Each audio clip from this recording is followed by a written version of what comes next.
मेरे प्रिय आत्मन, सत्य की यात्रा पर मनुष्य का सीखा हुआ ज्ञान ही बाधा बन जाता है। ये पहले दिन की चर्चा में मैंने कहा, सीखा हुआ ज्ञान दो कौड़ी का भी नहीं, और जो सीखे हुए पढ़े हुए ज्ञान के आधार पर सोचता हो कि जीवन के प्रश्न को हल कर लेगा, वो नासमझ ही नहीं, पागल है। जीवन के ज्ञान को तो स्वयं ही पाना होता है, किसी और से उसे नहीं सीखा जा सकता। दूसरे दिन की चर्चा में मैंने आपसे कहा कि जिसका अहंकार जितना प्रबल है, वो स्वयं के और परमात्मा के बीच उतनी ही बड़ी दीवार खड़ी कर लेता है। मैं हूं, यही भाव जो सब में छिपा है उससे नहीं मिलने देता। अहंकार की बूंद जब परमात्मा के सागर में स्वयं को खोने को तैयार हो जाती है, तभी उसे जाना जा सकता है जो सत्य है और सब में। ये मैंने दूसरे दिन आपसे कहा, और आज सुबह तीसरी बात मैंने कही कि हम सोए हुए हैं, मूर्छित हैं, और जब तक हम सोए हुए हैं तब तक हमें सत्य का कोई अनुभव नहीं हो सकेगा। ये तीन बातें मैंने कही। ज्ञान को, सीखे हुए ज्ञान को छोड़ना होगा, अहंकार को, कल्पित अहंकार को छोड़ना होगा, और निद्रा को, वास्तविक निद्रा को छोड़ना होगा। इन तीन सीढ़ियों को जो पार करता है वो परमात्मा के मंदिर में प्रविष्ट हो जाता है। इस संबंध में बहुत से प्रश्न आए हुए हैं। उन प्रश्नों में से कुछ पर मैं अभी चर्चा करूंगा। बहुत से प्रश्न समान हैं, इसलिए 5-6 प्रश्न जो सभी ने पूछे हैं, करीब करीब थोड़े भाषा के भेद से, उन पर ही बात करना उचित है। सबसे पहले एक मित्र ने पूछा है,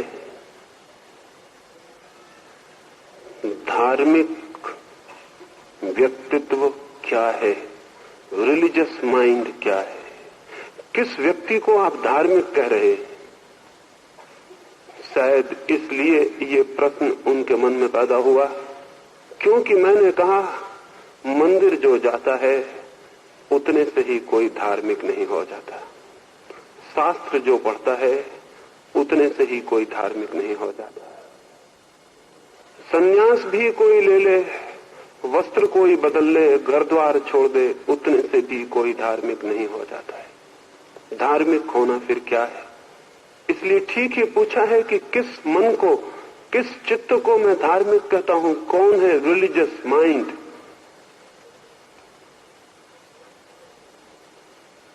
एक छोटी सी कहानी से समझाऊं। वर्षा निकट आ गई थी और आकाश में बादल घिरने लगे थे। आज ही कल में गर्मी में तपी हुई धरती पर वर्षा आ जाएगी। दो भिखारी, दो भिक्षु अपने झोपड़े पर कई दिनों की यात्रा के बाद वापस लौटते थे। एक गांव की झील के पास उनका छोटा सा झोपड़ा था। हर वर्षा में वे वापस लौट आते थे, फिर 8 महीने के लिए घूमते फिरते थे। वर्षा करीब थी, वे भागे हुए अपने झोपड़े के करीब पहुंचे। झोपड़े के पास जाते ही देखा, आधा झोपड़ा हवाएं उड़ा के ले गई, आधा ही झोपड़ा बचा है। छप्पड़ आधा है, आधा छप्पड़ कहीं उड़ गया। आगे जो भिखारी था, युवा था, पीछे उसका गुरु था, वृद्ध। उस युवा भिक्षु ने अत्यंत दुख से अपने बूढ़े गुरु को कहा, ऐसी ही बातों को देखकर तो ईश्वर पर अविश्वास पैदा हो जाता है। गांव में महल खड़े हैं पापियों के, उनके महलों में कुछ भी विकृति न आई, कोई महल न गिरा, और हम गरीबों के झोंपड़े पर, हमारे गरीबों के झोपड़े के आधे छप्पड़ को भी उड़ा दिया।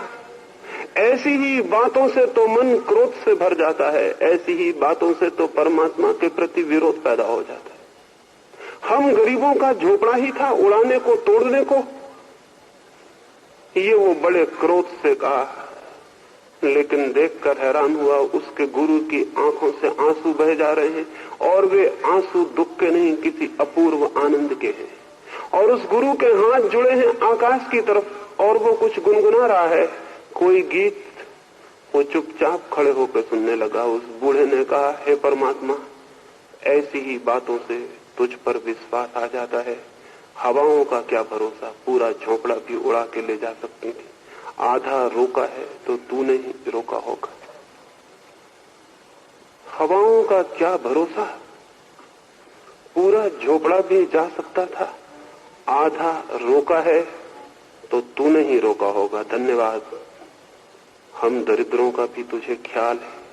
फिर उस रात वे दोनों उस झोपड़े में सोए। जिस युवक भिक्षु ने संध्या क्रोध प्रकट किया था, वो रात भर नहीं सो सका।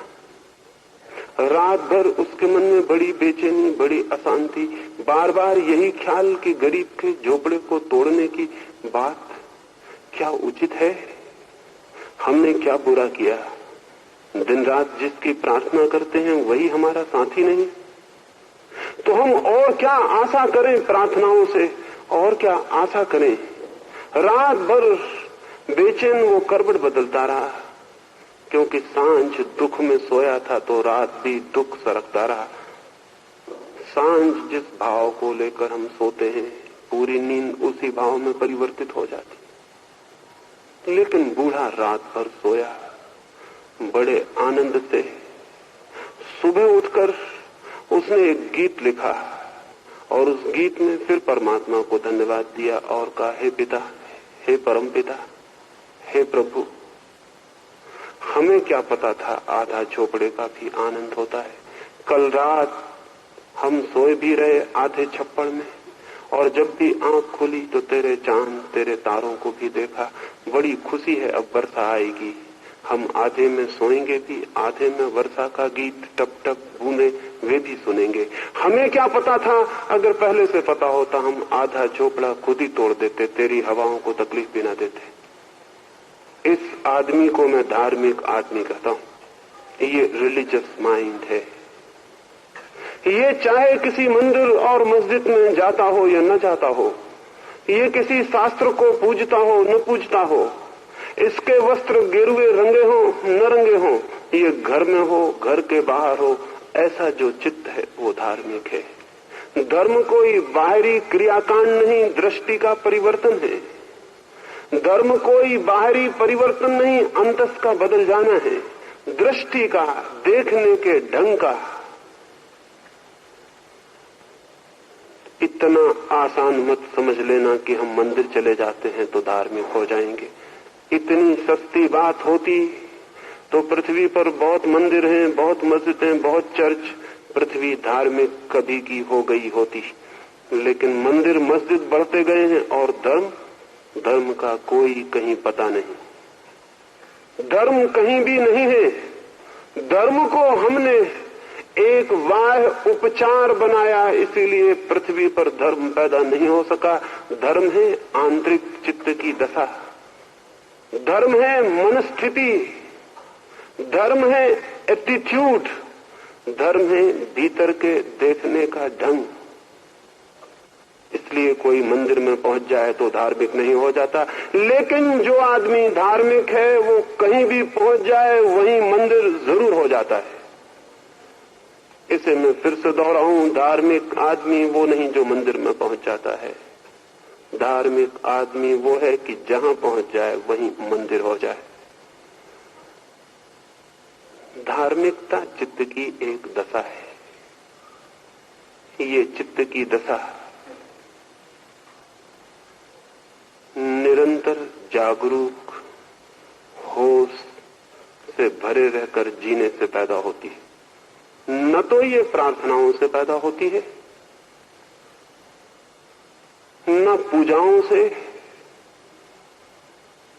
ये तो चित्त की सरलतम भावनाओं से उपलब्ध होती है। चित्त की चाहिए सरलता, ह्यूमिलिटी।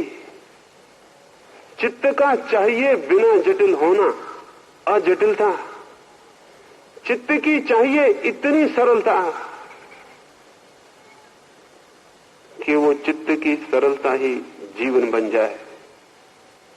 तो व्यक्ति के जगत में उसका अवतरण होता है, जिसे हम धर्म कहें।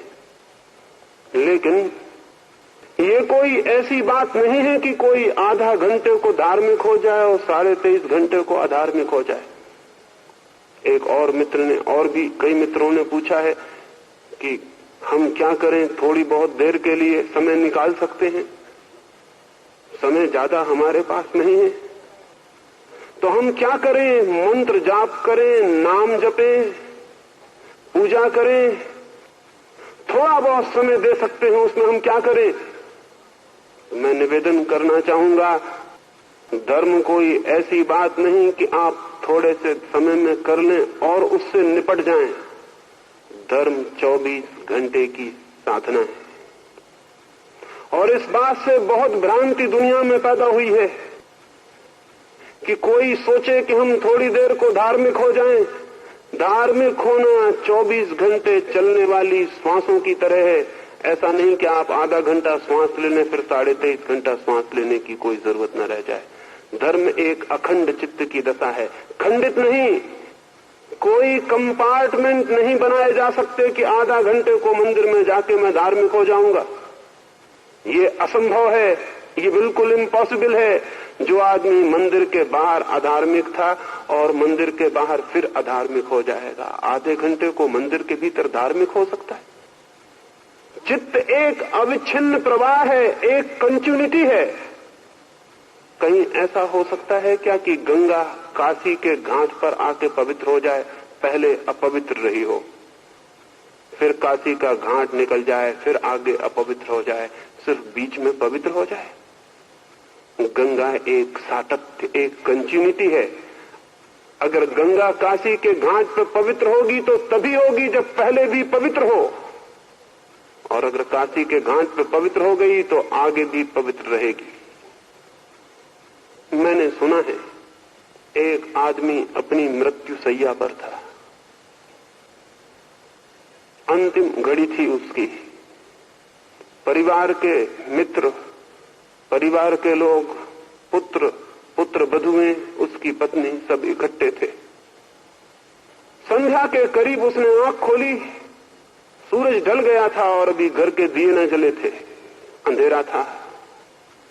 उसने आंख खोली और अपनी पत्नी से पूछा, मेरा बड़ा लड़का कहाँ है? उसकी पत्नी को बड़ा आनंद हुआ। जीवन में उसने कभी किसी को नहीं पूछा था। जीवन में पैसा और पैसा और पैसा, प्रेम की कभी कोई बात उससे न उठी थी। शायद मृत्यु के क्षण में प्रेम का स्मरण आया है। पत्नी बहुत प्रसन्न थी। उसने कहा, निश्चिंत रहे, आपका बड़ा लड़का बगल में बैठा हुआ है, अंधेरे में आपको दिखता नहीं, बड़ा लड़का मौजूद है, आप निश्चिंत आराम से लेटे रहें। लेकिन उसने पूछा, और उससे छोटा लड़का? पत्नी तो बहुत अनुग्रहित हो आई। कभी उसने पूछा नहीं था। जो पैसे के पीछे है, जो महत्वाकांक्षी है, उसके जीवन में प्रेम की कभी भी कोई सुगंध नहीं होती, हो भी नहीं सकती। उसने कभी न पूछा था कौन कहाँ है, उसे फुर्सत कहाँ थी। पत्नी ने कहा, छोटा लड़का भी मौजूद है। उसने पूछा, और उससे छोटा? 5 उसके लड़के थे, अंतिम 5वां उसकी पत्नी ने कहा, वो भी आपके पैरों के पास बैठा है, सब मौजूद हैं, आप निश्चिंत सो रहे हैं। वो आदमी उठ के बैठ गया। उसने कहा, इसका क्या मतलब, फिर दुकान पर कौन बैठा हुआ है?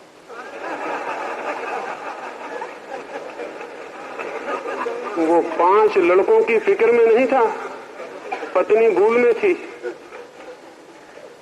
जीवन भर जिसके मन में पैसा रहा हो, अंत क्षण में प्रेम आ सकता है। पत्नी गलत थी, भूल हो गई थी। वो इस चिंता में था कि दुकान पर कोई मौजूद है या कि सब यहीं बैठे हुए। ये मरते क्षण में थी, उसके चित्त में वही धारा चल रही थी जो जीवन भर चली थी। ये स्वाभाविक है। ये बिल्कुल स्वाभाविक है, जीवन भर जो चला है वही तो चलेगा। तो इस भूल में कोई ना रहे कि मैं थोड़ी देर मंदिर हो आता हूं तो धार्मिक हो जाऊंगा। जिसे धार्मिक होना है उसे अपने चित्त की पूरी धारा को बदलने के लिए तैयार होना होगा। ये धोखा देने के ढंग हैं, ये सब सेल्फ डिसेप्शन है कि हम मंदिर हो आते हैं इसलिए धार्मिक हो गए। अपने को धोखा देने की तरकीबों से ये ज्यादा नहीं है कि हम चंदन लगाते हैं तो धार्मिक हो गए, कि हम यज्ञोपवीत पहनते हैं तो हम धार्मिक हो गए। हद बेवकूफियां हैं। इस तरह कोई धार्मिक हो सकता तो हमने दुनिया को कभी का धार्मिक बना लिया होता। इस तरह कोई न कभी धार्मिक हुआ है और न हो सकता है। लेकिन जो अपने को धार्मिक होने का धोखा देना चाहता हो, इन तरकीबों से बड़ी आसानी से धोखा पैदा हो जाता है। धार्मिक होना एक अखंड क्रांति है। पूरे जीवन को, चित्त को, टोटल माइंड को, समग्र मन को बदलना होगा और उस बदलने के सूत्र समझने होंगे। एक एक क्षण, एक एक घड़ी सजग होकर मन को बदलने में संलग्न होना होगा। और इसके लिए अलग से समय की कोई भी जरूरत नहीं है। आप जो भी करते हैं, उठते हैं, बैठते हैं, भोजन करते हैं, नौकरी करते हैं, रास्ते पर चलते हैं, रात सोते हैं, आप जो भी करते हैं, आपका जो भी व्यवहार है, आपका जो भी संबंध है, सारा जीवन एक इंटर रिलेशनशिप, एक अंतर संबंध है। 24 घंटे हम कुछ न कुछ कर रहे हैं। धर्म के लिए अलग से समय खोजने की जरूरत नहीं है। ये जो भी आप कर रहे हैं, अगर शांत जागरूक चित्त से करने लगे तो आपके जीवन में धर्म का आगमन हो जाएगा। आप जो भी कर रहे हैं, अगर शांत जागरूक करने लगे तो कैसे शांति से ये हो सकेगा? कैसे ये हो सकेगा? ये भी बहुत मित्रों ने पूछा है, कैसे हम शांत हो जाएं? कैसे मनुष्य का चित्त शांत हो सकता है? मनुष्य के चित्त की अशांति क्या है, इसे समझ लें तो शांत होना कठिन नहीं है। मनुष्य के चित्त की क्या है अशांति? कौन कर रहा है अशांत? कोई और कर रहा है आपको, या कि आप स्वयं? आप स्वयं ही 24 घंटे चित्त को अशांत करने की व्यवस्था कर रहे हैं और फिर पूछते फिरते हैं कि शांत कैसे हो जाऊं। 24 घंटे आप ही कर रहे हैं योजना। जीवन को देखने का सारा ढंग गलत है, इसलिए अशांति पैदा होती है। जीवन को देखने का हमारा ढंग क्या है? अगर आपका आधा छप्पड़ उड़ गया हो तो क्या है आपके जीवन को देखने का ढंग? उड़े हुए छप्पड़ के लिए रोइएगा या बचे हुए छप्पड़ के लिए धन्यवाद देंगे? उड़े हुए छप्पड़ के लिए रोएंगे तो अशांत हो जाएंगे, बचे हुए छप्पड़ के लिए धन्यवाद देंगे तो अपूर्व शांति उतर आएगी। कैसे हम जीवन को देखते हैं? बुद्ध का एक भिक्षु था पूर्ण, उसकी शिक्षा पूरी हो गई थी। उसने बुद्ध के पास जाकर आज्ञा मांगी कि अब मैं जाऊं और आपके अमृत संदेश को गांव-गांव पहुंचा दूं। बुद्ध ने कहा, तू कहां जाना चाहेगा, किस तरफ? उस पूर्ण ने कहा, बिहार में एक छोटा सा इलाका था, सूखा उसका नाम था। उस पूर्ण ने कहा कि अब तक सूखा की तरफ कोई भी भिक्षु नहीं गया, मैं सूखा जाना चाहता हूं। बुद्ध ने कहा, छोड़ दे ये इरादा, अब तक कोई नहीं गया, इसी से तुझे सोचना था कि कोई बात जरूर होगी। उस इलाके के लोग बहुत अशिष्ट, बहुत असभ्य, अत्यंत कटु व्यवहार वाले लोग हैं, बहुत हिंसक, बहुत क्रोधी, इसीलिए कोई वहां नहीं गया। पूर्ण ने कहा, तब तो मुझे वहां जाना ही पड़ेगा, उनके लिए ही फिर मेरी जरूरत है। अगर दिए से कोई कहे कि उस तरफ मत जा जहां अंधेरा है, तो दिया क्या कहेगा? मैं न जाऊं उस तरफ जहां अंधेरा है, तो दिया कहेगा फिर मेरी वहां क्या जरूरत जहां सूरज है? मैं वहीं जाऊंगा जहां अंधेरा है। मुझे आज्ञा दें कि मैं सूखा जाऊं। बुद्ध ने कहा, मैं आज्ञा तुझे एक ही शर्त पर दे सकता हूं कि तू मेरे 3 प्रश्नों के उत्तर दे दे। पूर्ण ने कहा, आप पूछें। बुद्ध ने कहा, वहां तू जाएगा, लोग गालियां देंगे, अपमान करेंगे, कटु वचन कहेंगे, तेरे मन को क्या होगा? हंसने लगा वो पूर्ण। उसने सिर रख दिए बुद्ध के चरणों पर और कहा, आप पूछते हैं इतने दिन मुझे जानने के बाद, क्या होगा मेरे मन को? यही होगा।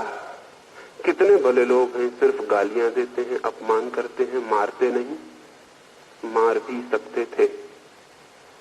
बुद्ध ने कहा, पूर्ण, ये भी हो सकता है कि कोई तुझे वहां मारे भी, फिर क्या होगा?